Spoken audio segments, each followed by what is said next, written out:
All right, buckle like everyone, because today we're going deep on something that might just change your whole IELTS prep game. We're talking about a real candidate speaking test. Yeah, and not just any candidate. Someone who scored a band 8. That's right, a Band 8. And get this, we've got the examiner's feedback too. It's like a sneak peek behind the curtain to see what really makes them tick. Exactly. So we're not just getting tips here, we're going to understand the why behind those tips. Think of it like a master class in IELTS speaking, taught by, well, the people who actually give the scores. That's a perfect way to put it. Now, our case study today comes from Ross IELTS Academy. They're on YouTube, right? Yep, they shared a mock speaking test. With a candidate named Nan. Now, right off the bat, Nan seems a little nervous, which, hey, I think a lot of us can relate to, right? Oh, absolutely. That test day anxiety is no joke. Right. But it's a good reminder that even those who get those high scores, they still feel the pressure. It's totally natural. What matters is how you use that energy. And Nan clearly did something right because she nailed it. So let's break it down, starting with part 1. Those initial questions about, your hometown, hobbies, stuff like that. The basics, right? You'd think basic questions, basic answers, easy peasy. Right. But here's the thing. The examiner's feedback really highlighted this. Short answers are a no-go. Like, one-sentence answers, not gonna cut it. Nope. Nan aced this part because she gave explanation. And examples for every single answer. Which makes sense when you think about it, but what if you genuinely don't have much to say about a topic? Like, how do you elaborate without just rambling? Well, it's about showing you can communicate, right? Even a simple yes-no question. Give us an example. Like, do you enjoy traveling? Instead of just yes, you could say something like, yes, I love traveling. It lets me experience new cultures and, broaden my horizons. Okay, yeah, that's way better. Right. You're turning a one-word answer into, like, a mini speech. So Nan did this. She was a pro at it. For example, when they asked about her hometown, Tehran, she didn't just say, yes, I like it. She went on to describe the city. Like, what did she say? Oh, she talked about the architecture, the mix of modern and traditional buildings, the street life. She even recommended some local foods to try. Wow, that totally changes my perspective. Oh, yeah. I used to dread those simple questions, but now I see them as a chance to really shine. Exactly. Instead of just getting through them, you're using them to your advantage. I like that. Yeah. Okay, let's move on to part 2, the dreaded 2-minute challenge.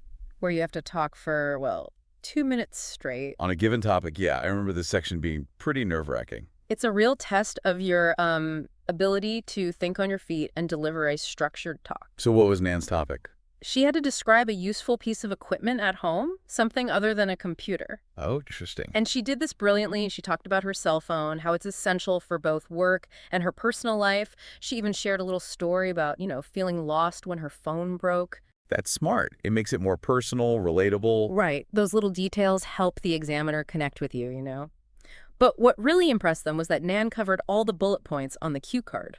Ah, so it's like a checklist. You got to hit every point to get a good score. Okay, that makes sense. Structure is key in this part. All right, so now we're on to part 3. And this is where things get a bit more abstract, right? Yeah, more discussion-based, building on the topic from part 2. And this is where I had a major aha moment, actually. Oh. Tell me more. It's about the examiner interrupting you. Now that sounds bad. Right. I used to think it meant I was doing something wrong, but it turns out it's actually a good thing. Wait, really? Yeah, it shows you can handle a dynamic conversation, like a real back and forth. So you're not just giving a prepared speech. Exactly. Yeah. You're proving you can think on your feet, elaborate on your ideas. And Nan handled these interruptions like a champ. Give us an example. Well, at one point, the examiner asked her about the difficulties people might face when assembling gadgets. Okay, yeah, that could throw you off. Right. But Nan just acknowledged the question. She said something like, that's an interesting point, I think, and then gave a thoughtful response. Smooth. And she transitioned back to her original point seamlessly. So part 3 is not about just answering questions. It's about proving you can really discuss complex ideas. You got it. It's a higher level of communication. Okay, so we've talked about the 3 parts, but how does the examiner actually score you? Ah, good question.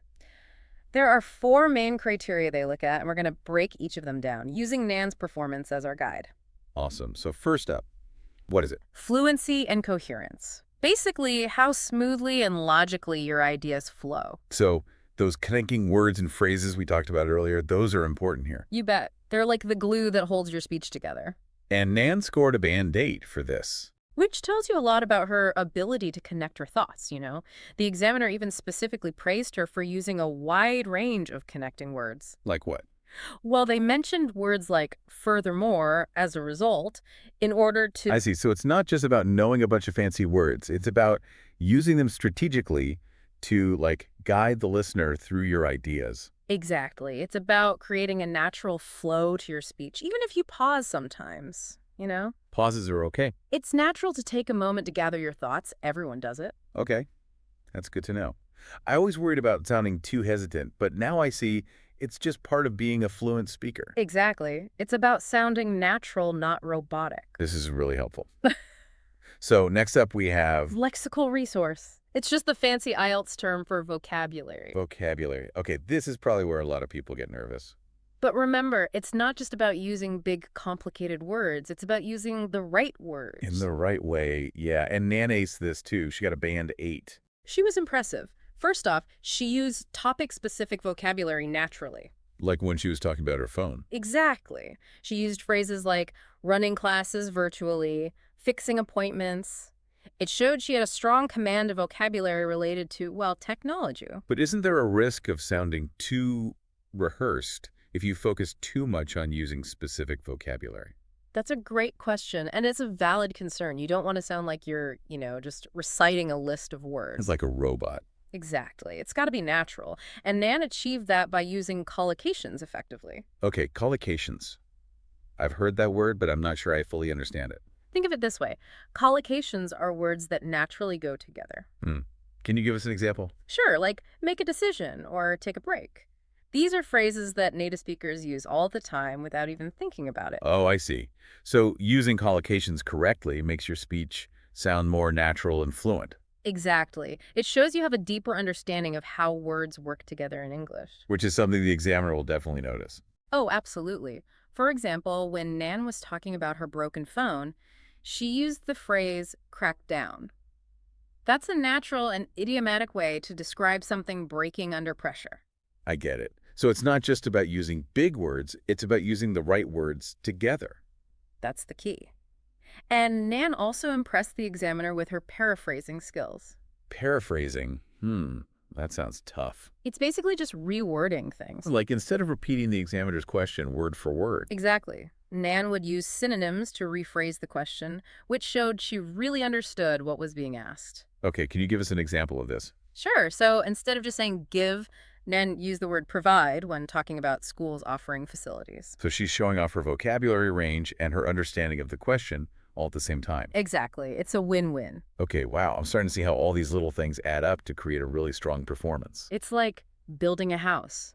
You need all the right materials to make it strong and stable. And Nan clearly has all the right materials. All right, let's move on to the next scoring criterion. Grammatical range and accuracy. And I know this is where a lot of test takers get nervous. Yeah, grammar can be intimidating, but Nan's performance is a great example of how you don't need to be a grammar guru to succeed. Exactly. She didn't use super complicated structures, but she did use a variety of complex sentences accurately. That makes sense. So it's better to play it safe and be accurate than to try something fancy and mess it up.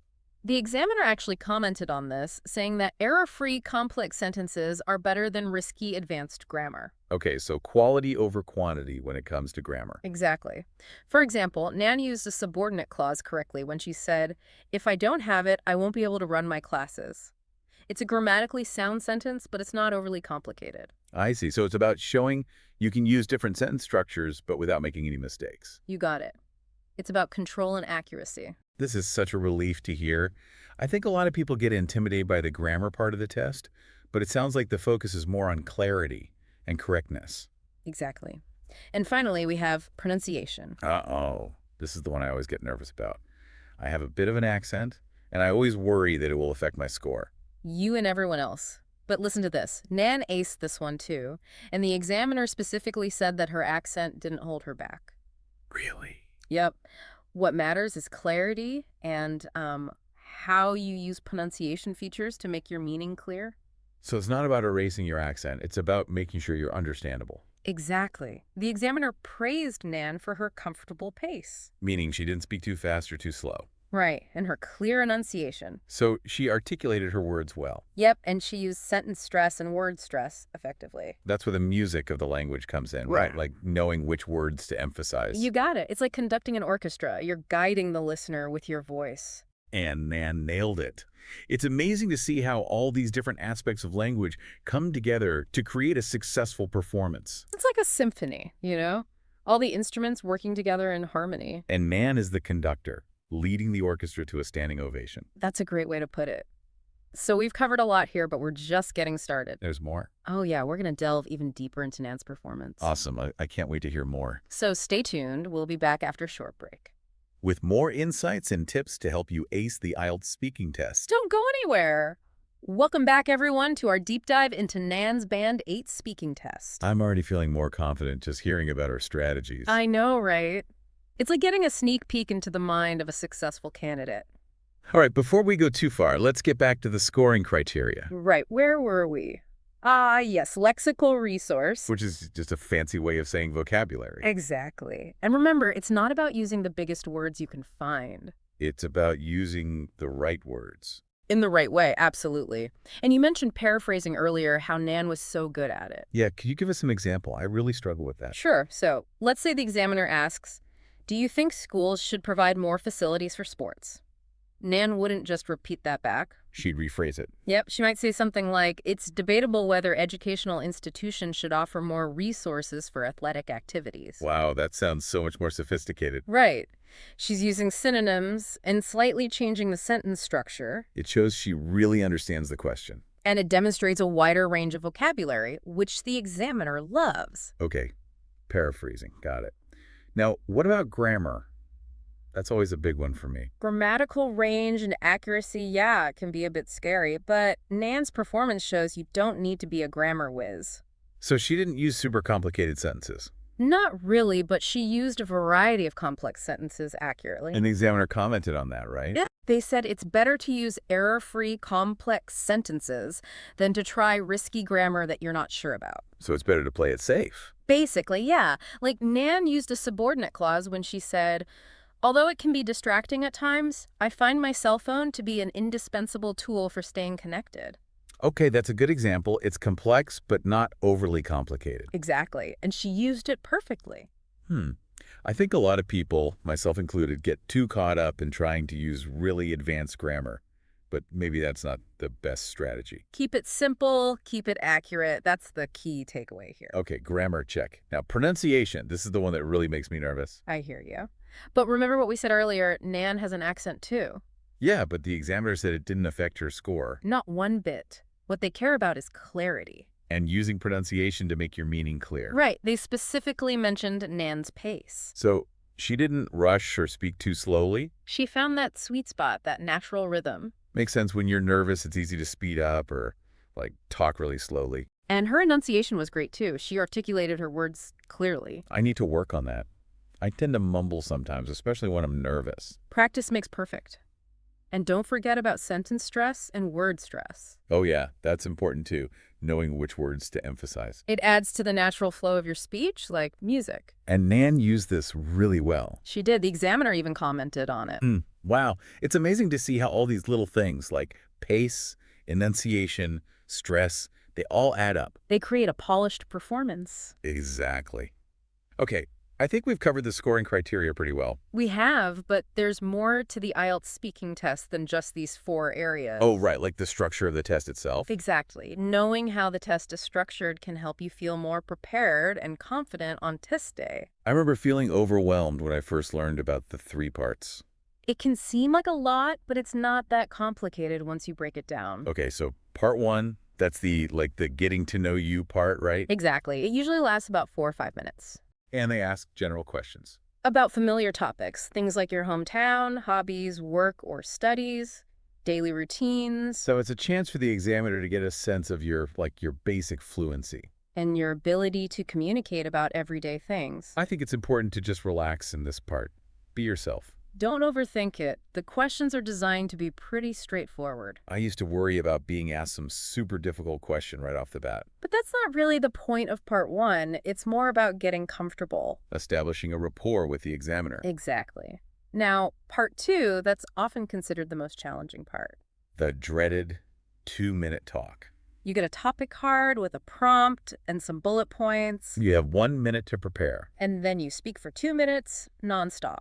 I remember feeling the pressure, trying to get all my thoughts organized in 1 minute. It's a real test of your time management skills. And your ability to stay calm under pressure. And don't forget, you need to cover all the bullet points. Easy to get sidetracked and miss one. Structure is key in this part. Make sure your talk has a clear beginning, middle, and end. Like a story. Exactly. And now, part three, this is where things get a little more, well, intellectual. I was surprised by part 3. I thought it'd be more like part 1. But it's actually more like a deep dive into the topic from part two. You get to show off your critical thinking skills. The questions are more abstract, more discussion-based.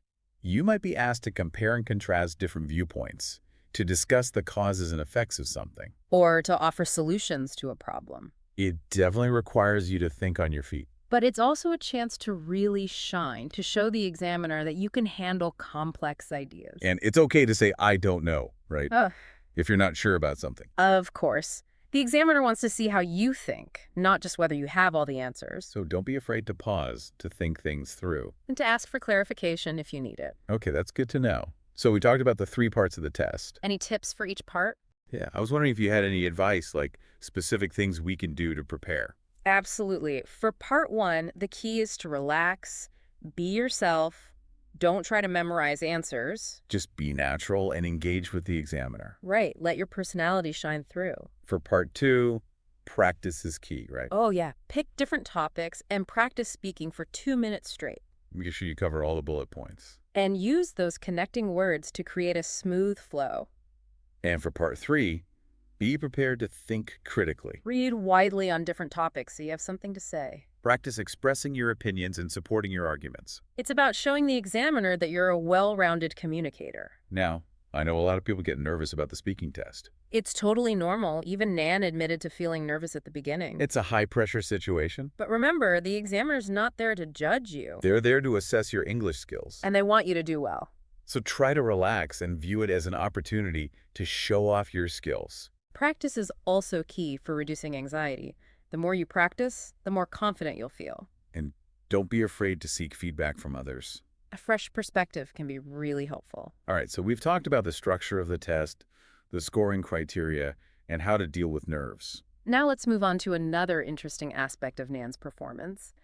Idiomatic language. Oh yeah, the examiner mentioned that in the feedback, right? They did, and it's something that can really elevate your speaking. Idioms are those expressions that don't literally mean what they say, right? Exactly, like kick the bucket doesn't actually mean to kick a bucket. It means to die. Right. Yeah. Using idioms correctly shows that you have a deeper understanding of the language. But they could be tricky to use. It's important to use them naturally, don't just force them into your speech. Make sure they fit the context. And that you understand their meaning. So it's about finding that balance again, using idioms to enhance your communication without sounding unnatural. Exactly. And this brings us to an important point, the importance of continuous learning. Even for someone like Nan, who scored a Band 8. Absolutely. There's always room for improvement. The IELTS journey is a marathon, not a sprint. Well said. It's about consistently working on your skills and expanding your knowledge. And remember, the skills you develop will benefit you far beyond the test itself. They'll help you in all aspects of your life, whether you're traveling, studying, or working. So, to recap, we've learned about the structure of the IELTS speaking test, The 4 scoring criteria, the importance of managing your nerves. and using idiomatic language effectively, We've also talked about the importance of continuous learning. and embracing the journey. Okay, are we ready to move on to our final thoughts? I think so. Let's wrap up this deep dive with some inspiring takeaways for our listeners. Okay, wow, we've really gone deep on Nan's IELTS speaking test, haven't we? We have. It's been fascinating, really insightful. I'm starting to see the test in a whole new light now. That's great to hear. So, thinking back on everything we've discussed, what surprised you the most? About Nan's performance or the examiner's feedback? Anything stand out? That's a good question.